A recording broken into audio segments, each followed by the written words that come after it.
Hola compañeros, gracias por unirse a la reunión. Vamos a hablar sobre las lecturas del México democrático, que se abordan principalmente los detalles del autoritarismo, la transición y democracia en México. Yo les voy a hablar sobre el documento que leí, que justamente es sobre el autoritarismo y dice eh,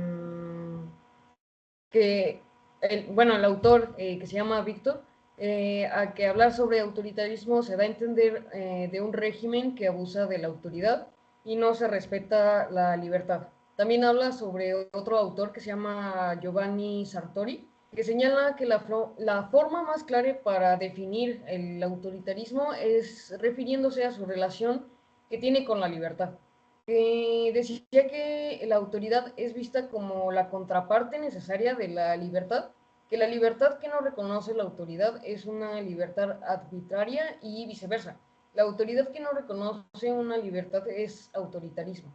Eh, y creo que de autoritarismo es todo lo que dice en mi documento, entonces no sé si quieran agregar algo sobre el autoritarismo.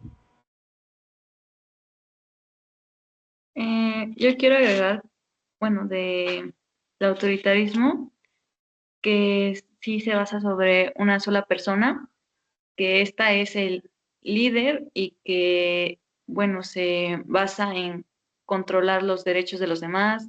La libertad de expresión está muy limitada y que, por ende, hace un control en los medios de comunicación. Presenta la corrupción, el nepotismo, el beneficio es únicamente personal hacia el líder y se presenta la ausencia de los poderes ejecutivo, legislativo y judicial. También quiero agregar algo que se me olvidó, es que el autor dice que el funcionamiento, que no siempre el funcionamiento de las instituciones en México hace un sistema político autoritario, ya que el gobierno decide por el pueblo en varios aspectos, así como ya lo mencionaste, y dice que en más de 75 años la democracia no se ha podido establecer plenamente justo por esto del autoritarismo. Y ya no sé si quieran agregar otra cosa sobre eso o pasamos a Eh, lo siguiente. bueno, yo quiero agregar que en lo que yo leí dice que el autoritarismo se refiere al sistema de gobierno que existió en el país durante gran parte del siglo XX. Además de que este estaba caracterizado, pues como ya lo mencionaban antes, por un control centralizado de poder y una limitación de las libertades individuales y políticas. Bueno, yo quiero agregar que para pasar del autoritarismo a la democracia, pues se necesita la transición, que bueno, la transición es ay, es el impacto de los sistemas presidenciales y federales que sostienen los acuerdos institucionales influyentes significativamente en la naturaleza y el ritmo del cambio político. Y que el carácter mayoritario del sistema presidencial conduce a conflictos inestables durante la transición, por lo que es necesario un acuerdo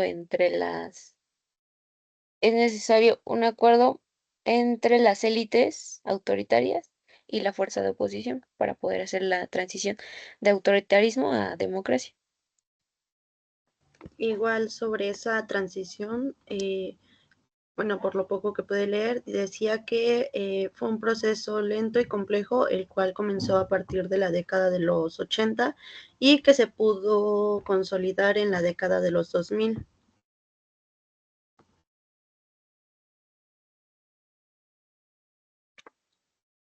Bueno, esto nos lleva entonces a la democracia, que bien sabemos que es un sistema político donde se caracteriza por la participación de la ciudadanía en la toma de decisiones políticas que se logra a través mediante el voto, elecciones libres y justas, que justamente este año se conmemora el 71 aniversario del voto de la mujer, que fue por primera vez bueno, escrito legalmente el 17 de octubre de 1953. También se caracteriza la democracia por una protección de los derechos humanos y la separación de poderes que es el legislativo, ejecutivo y judicial, la transparencia y la rendición de cuentas. Los tipos de democracia es la directa, donde los ciudadanos participan directamente en la toma de decisiones políticas.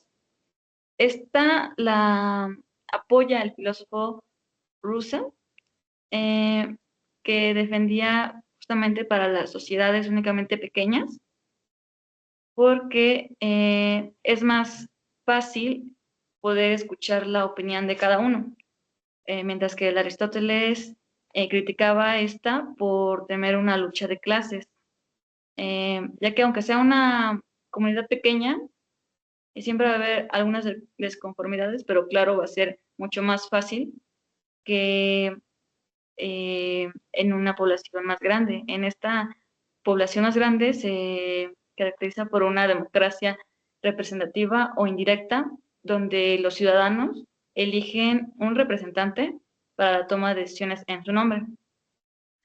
Esta es la que habitualmente usamos, es la práctica moderna, y está debido a la dificultad para incluir a todos los ciudadanos.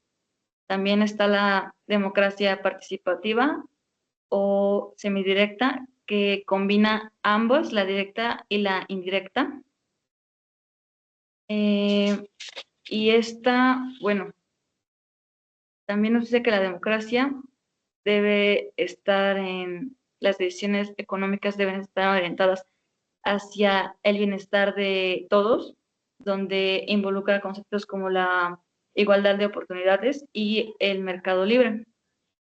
Aunque, sin embargo, tenemos que enfrentar algunos desafíos, como es la corrupción, la impunidad, la desigualdad económica, social, la polarización política y la intolerancia, que como vemos en México, bueno, tenemos que la democracia y es mediante el voto y todo muy legal, pero pues sabemos que siempre hay corrupción y querramos o no, en mayor parte de las comunidades o municipios es por beneficencia propia hacia al, al presidente de esa comunidad, donde vemos algo de autoritarismo, que es sobre el beneficio propio hacia esa persona.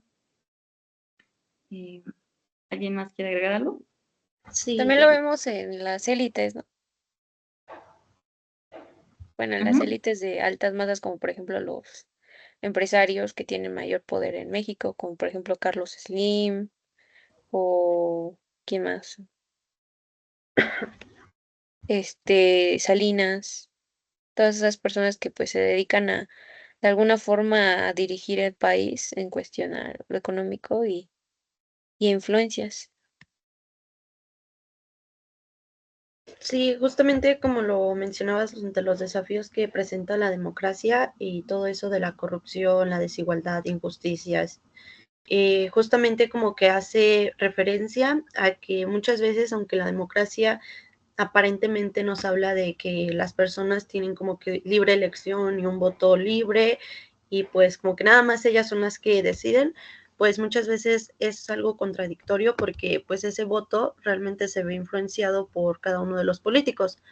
Es decir, muchas veces prometen ciertas cosas o le dicen a la gente que le van a dar esto o van a las comunidades y dan pues apoyos económicos o que van a dar despensas X, y esto con el fin de pues irlos influenciando a ganarse su voto y pues no siempre de una manera tan justa o pareja como debería de ser. Y ya cuando realmente pues son seleccionados, pues desafortunadamente nos damos cuenta que todo esto pues nada más era pura imagen para poder obtener un lugar en pues en el partido político y realmente terminan sin cumplir cada una de las cosas que prometieron desde un inicio, ¿no? El populismo. que pues es que los embelezan y después ya como que no prometen lo que habían dicho. Que por ejemplo aquí en México lo aplicó Enrique Peña Nieto, que fue cuando se volvió muy popular porque decían que era guapo, ¿no? Y iba a las comunidades y entregaba despensas y varios apoyos, pero pues después se hacen estudios de que después de su sexenio,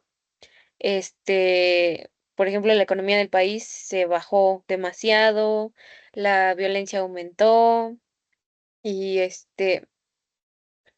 ¿y qué más? Ay, Pues sí, desafortunadamente en todo esto de las elecciones se ve muy involucrado tanto el materialismo como los estereotipos y la super, bueno, como que todos estos márgenes económicos que la gente suele poner por encima de realmente el bienestar del pueblo, ¿no? Entonces, como que ya después, pues se ven las afectaciones tras no tomar una elección realmente libre y sin influencia de todo lo que prometen o pueden dar en su momento antes de cada uno de los políticos. Claro, y es responsabilidad de todos porque, bueno, no todas las personas votan y es importante el voto, checar quién tiene las mejores capacidades, porque debemos saber que estudiaron lo que nos están prometiendo y, y cada uno de ellos tiene como su historial, ¿verdad? Para estar ahí, supongo que tuvieron que estar como jefes de gobierno, como presidentes en una comunidad más pequeña, que fueron subiendo y escalando. Deberíamos checar igual también eso, sus promesas que hicieron antes, si realmente se cumplieron y si realmente las van a hacer. Correcto, y es que, bueno, creo que cada una de las lecturas que pudimos leer, pues habla precisamente de todo esto, ¿no? De cada una de las etapas que lleva y todo lo que influye a que la democracia se pueda llevar a cabo de una manera justa y participativa, más que nada. Sí, bueno, como vemos, la democracia pues no está concluida como tal, sigue en construcción en México, porque, bueno, ya con todo lo que hemos hablado, hemos concluido que el autoritarismo se presenta en cada uno de ellos y México no es como tal democrático y se enfrenta en desafíos como, bueno, políticos, en sociales y económicos. Por ejemplo, de mi documento, de esto del autoritarismo, también el autor habla sobre que para hablar sobre el autoritarismo justo, se tiene que hablar sobre la existencia de un partido hegemónico, que en este caso podríamos decir que sería el PRI, que justo estamos diciendo que pues estuvo en el poder muchísimo tiempo. Entonces, eso, y también tiene que estar la existencia del presidencialismo. Y, por ejemplo, este otro autor que se menciona en el documento, que es Sartori, habla que un partido hegemónico se define por la falta de competencia que hay en las elecciones que a veces hay. Que, por ejemplo, se mencionaba que no recuerdo qué presidente, por ejemplo, no tuvo ningún como otro candidato pues a la presidencia. Nada más estuvo él solo. Entonces eso crea también el partido hegemónico porque no hay quien se oponga a estas personas.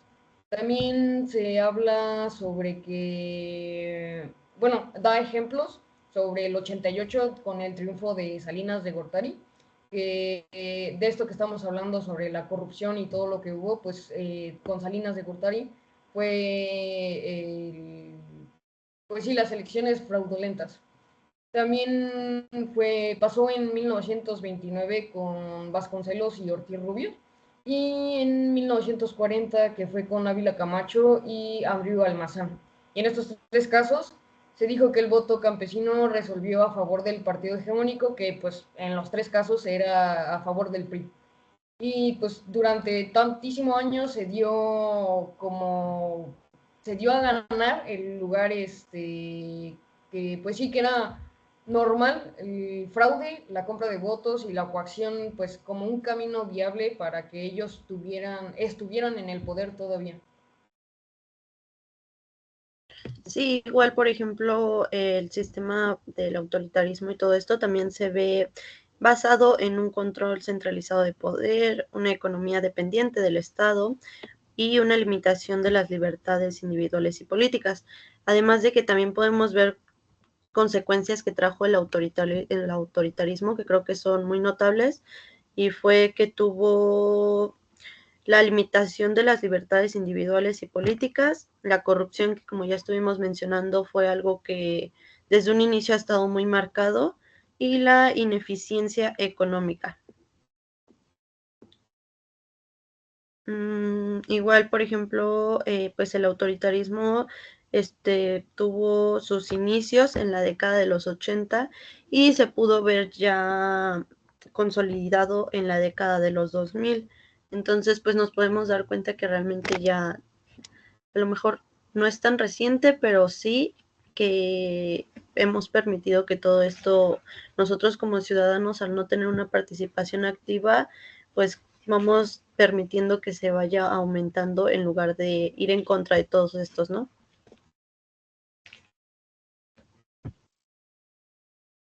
Como que la transición todavía no se ha dado muy bien, ¿no? O sea, a pesar de que inició en 1977, no ha avanzado del todo porque pues todavía sigue habiendo en ciertas partes, bueno, en la mayor parte del sistema de gobierno, el autoritarismo por parte de élites o corrupción. Exacto, desafortunadamente nosotros mismos la mayoría de veces fomentamos, como mencionaban con Enrique Peña Nieto, que desafortunadamente pues fue elegido nada más por su cara bonita y no por lo que realmente nos pudiera brindar como un presidente, ¿no?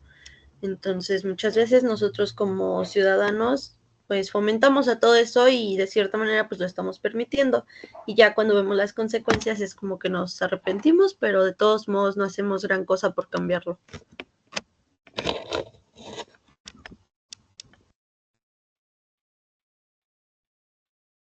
Exacto. Bueno, para concluir, ¿cómo qué podrían agregar?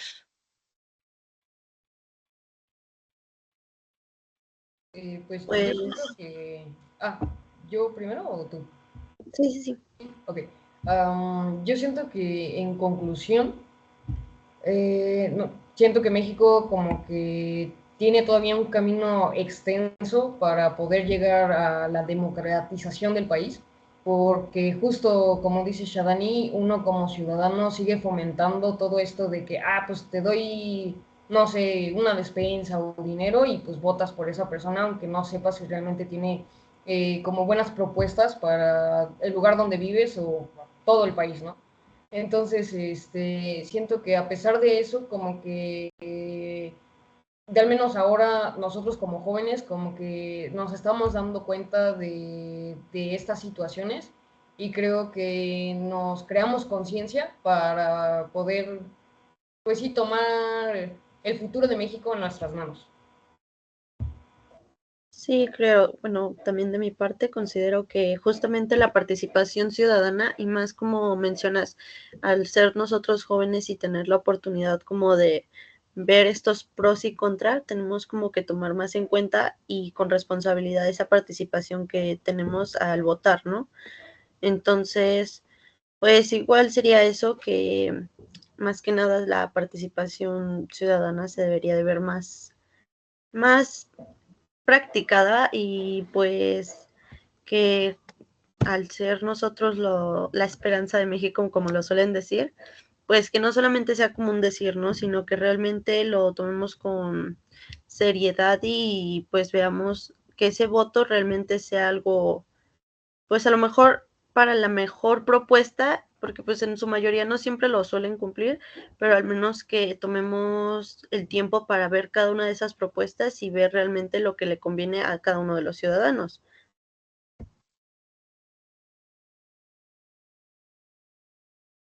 También, bueno, la democracia, como bien sabemos, sigue en construcción, creo que todos estamos concluyendo en eso. No hay una democracia como tal en México, porque esta enfrenta desafíos de la desigualdad, esta falta de participación activa con los ciudadanos y la falta de confianza que hay hacia los electos, porque, bueno, debería de haber igualdad, justicia, participación, lo que nos hace falta. Entonces, todavía no se llega a un México democrático.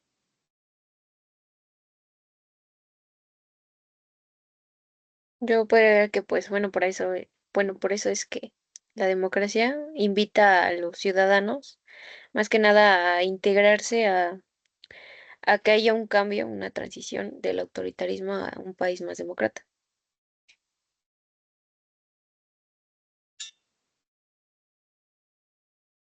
Que Sí, sería justo. todo, ¿no? Ujú. Sí, exacto. Creo que pudimos abordar cada uno de los temas y como que remarcar la importancia de cada uno de ellos y lo que hace falta todavía por lograr para tener esa democracia y que podamos llevar a cabo una buena participación ciudadana, ¿no? Bueno, entonces voy a terminar la grabación. Sí. Gracias.